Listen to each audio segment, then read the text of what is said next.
At my birthday party, my girlfriend whispered to my best friend, he still doesn't suspect anything about us. I smiled and said, wrong again. Then played the recording for everyone, forcing them both to leave town in shame.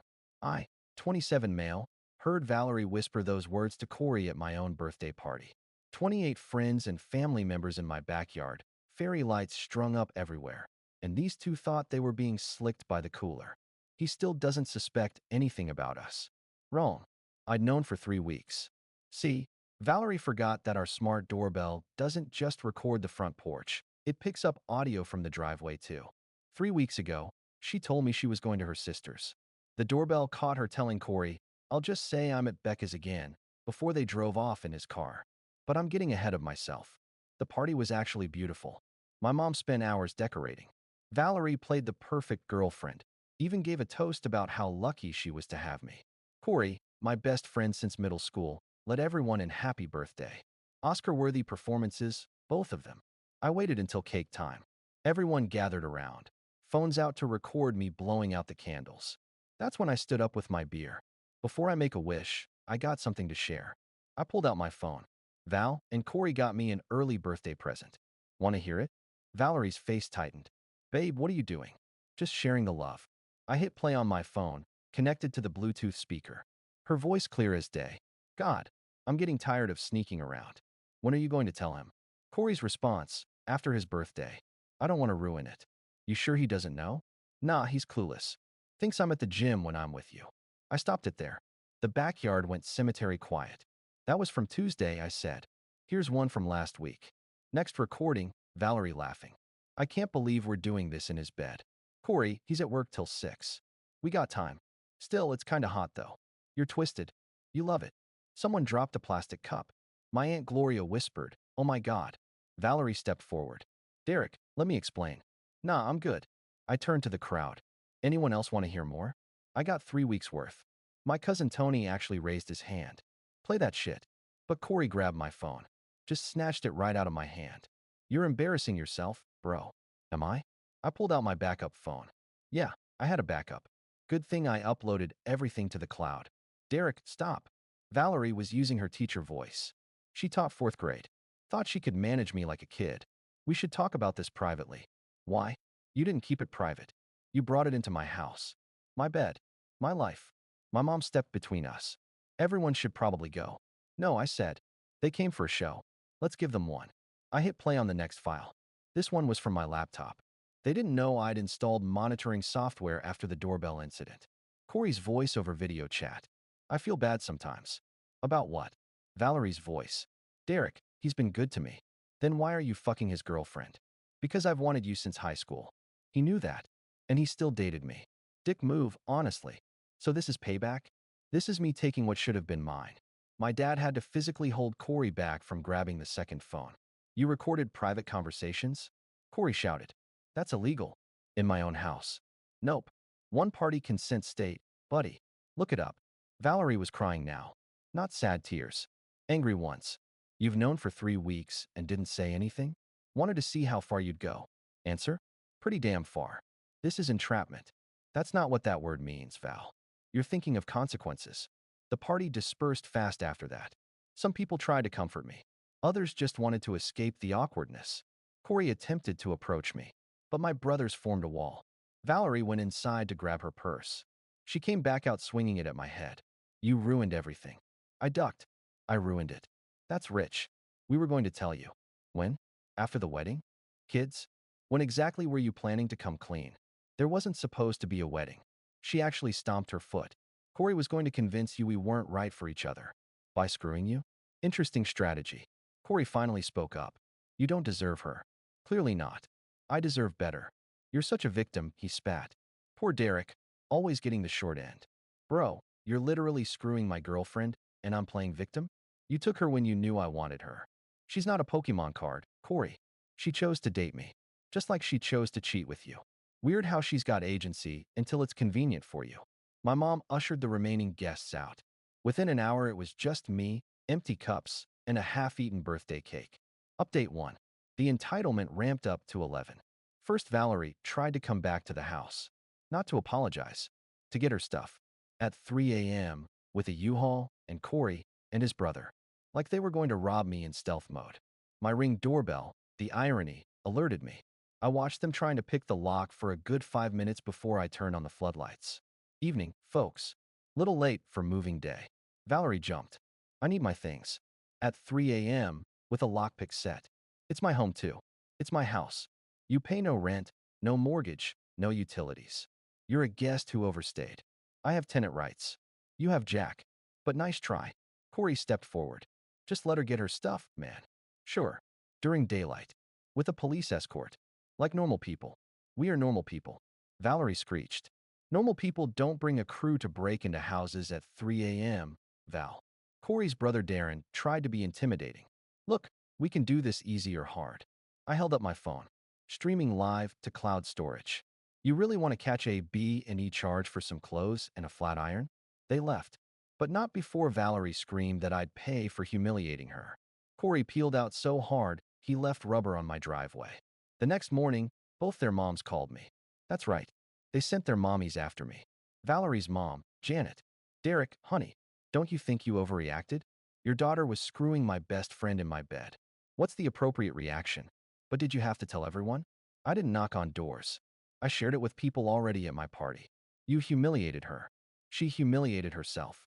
I just provided audio. She's had to call out of work. Sounds like a personal problem. The other teachers are gossiping. Again, personal problem. You need to tell people it was a misunderstanding. It wasn't, though. Pretty clear understanding. Your daughter's a cheater. She hung up on me. Corey's mom, Diane, tried a different approach. Sweetheart, you and Corey have been friends forever. Had been. Past tense. Don't throw away 15 years over a girl. He threw it away when he banged my girlfriend. Language. Sorry. When he made passionate love to my girlfriend. Better? You boys need to work this out. Diane, your son filmed himself screwing my girlfriend in my house while eating my food using my Netflix account. The disrespect is astronomical. He's very sorry. He's sorry he got caught. Maybe if you'd been a better boyfriend. I hung up. The audacity.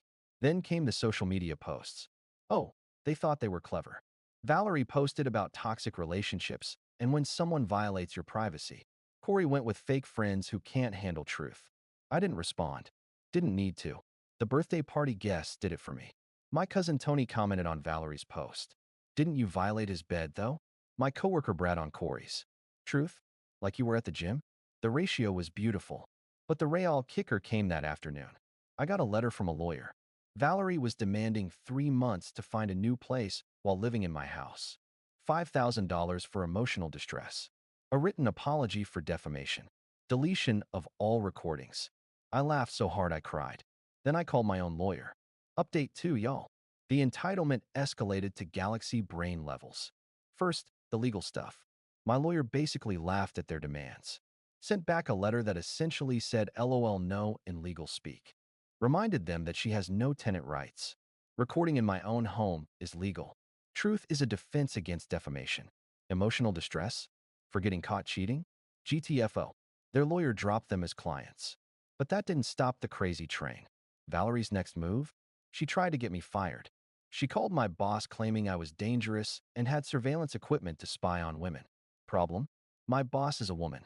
Who's been cheated on? Who was at the birthday party? Boss lady called me in. Derek, Valerie just called. Want to guess how that went? Not well for her. I told her that if she contacts this office again, I'll pursue harassment charges. Also, you're getting that promotion. Wait, what? Anyone who handles personal crisis with that much composure deserves to lead a team. Meanwhile, Corey was having his own meltdown. He started showing up at our mutual friends' houses, trying to explain his side. His side, according to my buddy Trevor. Derek was always jealous of me. He knew I loved Val, but swooped in anyway. This was just the universe correcting itself. Trevor's response. The universe made you raw dog her in his bed? You don't understand cosmic justice. Bro, you sound unhinged. The best part? Corey started a GoFundMe. I shit you not. Help me rebuild after toxic friendship. Goal: $10,000. Reason? Lost housing, emotional trauma, and unfair social persecution. Raised $3.50 from his mom. Someone screenshotted it and sent it to me. The comments were brutal. Maybe don't bang your friend's girl. This the dude from the birthday party? Elineo, oh. Cosmic Justice needs $10 apparently. He deleted it after 24 hours. Then came the extinction, learned that term from you guys. They coordinated one last attempt. Showed up together at my job, in the parking lot, with flowers and an apology card. Security called me. Mr. Derek? There's a couple here says they need to apologize. They can apologize to the wind. I'm busy. They're refusing to leave. Then call the police. I watched from my office window as they argued with security. Valerie actually lay down on the ground at one point. Like a toddler. Corey tried to film it, probably for sympathy posts. Cops showed up, gave them trespassing warnings. The whole office watched. Someone made popcorn. But here's where it gets really good. Remember how I said I had 3 weeks of evidence? Well, I've been busy. See, when you know your girlfriend is cheating, you start noticing things, like how she's suddenly protective of her phone, how she has new underwear you've never seen, how she's working late, but her classroom lights are off. So I did some digging. Legal digging. Public records kind. Turns out, this wasn't Valerie's first rodeo. Found a post from her ex from 2 years ago warning about her cheating. Found another from a woman whose husband she'd pursued. Girl had a pattern. I made a simple website, nothing fancy, just a timeline. Public posts only. Her own words. Screenshots of her demanding married men. Her TikToks about following your heart no matter what. Called it Receipt Repository. Didn't use her last name. Didn't need to. Sent the link to exactly 3 people. Her principal, she'd been deeming the married PE teacher. Corey's ex-girlfriend, who she'd sworn she barely knew. And the neighborhood Facebook group admin, where she'd posted about me being controlling while actively cheating. The dominoes fell fast. Final update. They're gone. Both of them. Let me explain how it went down. After the website went live, Valerie's principal called her in. Not for the cheating, for pursuing a married colleague. The PE teacher's wife also worked at the school. In administration. Awkward. They didn't fire her. But they made it clear she'd be under scrutiny. Every interaction monitored. No alone time with male staff. Basically made her job unbearable. She lasted 4 days before resigning. The neighborhood Facebook thing blew up differently. See, Valerie had been painting herself as a victim to anyone who'd listen. But the admin, bless you Linda, posted, interesting how stories change when evidence emerges. Attached was Valerie's post history, including one from the day after I found out while I was being calm, where she bragged about getting away with it, and men are so oblivious. The comments went nuclear. 3 separate women posted about her sliding into their husband's DMs. One had screenshots of Val calling her insecure for asking her to stop. Corey's situation imploded parallel to this. His ex-girlfriend, Marissa, sent me a message after getting the link. This explains so much. Turns out Valerie had been working on Corey while he was with Marissa. Convinced him Marissa was toxic and holding him back. Classic isolation tactics. Marissa put everything on blast. 3 years of messages. Valerie playing puppet master. Corey eating it up because he wanted to believe he was some cosmic victim. His friend group, already shaky after the party, completely severed ties.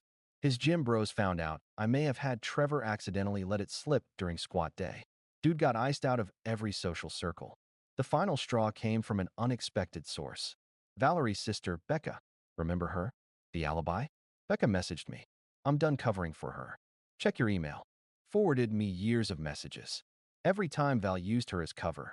Every lie, including some I didn't know about. Apparently, she'd been shopping for my replacement for months. Had a whole roster of backups. But the best message? From 2 weeks before my birthday. Once I get Derek to propose, I'll lock it down then see who else is interested. Corey's already hooked. But I want options. I sent that one to Corey. Just that one. No comment needed. His response was unhinged. Showed up at my house at midnight. Drunk. Crying. Not angry. Broken. She played me too? Yup. But she said she loved me. She says a lot of things. I threw away our friendship for nothing? You threw it away for pussy, Corey. Whether she meant it or not doesn't change that. He threw up in my bushes. I called him an Uber. Haven't heard from him since. Valerie tried one more play. Showed up with her dad. Her dad. This man tried to intimidate me into taking the website down. You're ruining my daughter's life. She ruined it herself. I just documented it. No man will want her now. Good men wouldn't want her anyway. She targets the married ones. I'll sue. For what? Posting her public social media? Good luck. He left defeated. Valerie was crying in the car. Real tears this time. Last I heard, Valerie moved back with her parents 2 hours away. Deleted all social media. Corey went to stay with his brother across the state. Also dark on socials. The house is peaceful now. I kept the birthday decorations up for a week just because I could. Ate the entire cake myself. Changed the locks, obviously. Got a new bed too. The old one had bad juju. My buddies threw me a re-birthday party last weekend. No speeches. No recordings. Just beer, barbecue, and a cake that said congratulations on taking out the trash. My mom still asks if I'm okay. I am. Losing a girlfriend sucks. Losing a best friend sucks more. But keeping either would have been worse. The website's still up. Public service, really. Sometimes I get messages from women thanking me. Apparently Val had quite the reputation I didn't know about. Plot twist ending. Marissa, Corey's ex, reached out last week. We're grabbing coffee Tuesday. Not a date.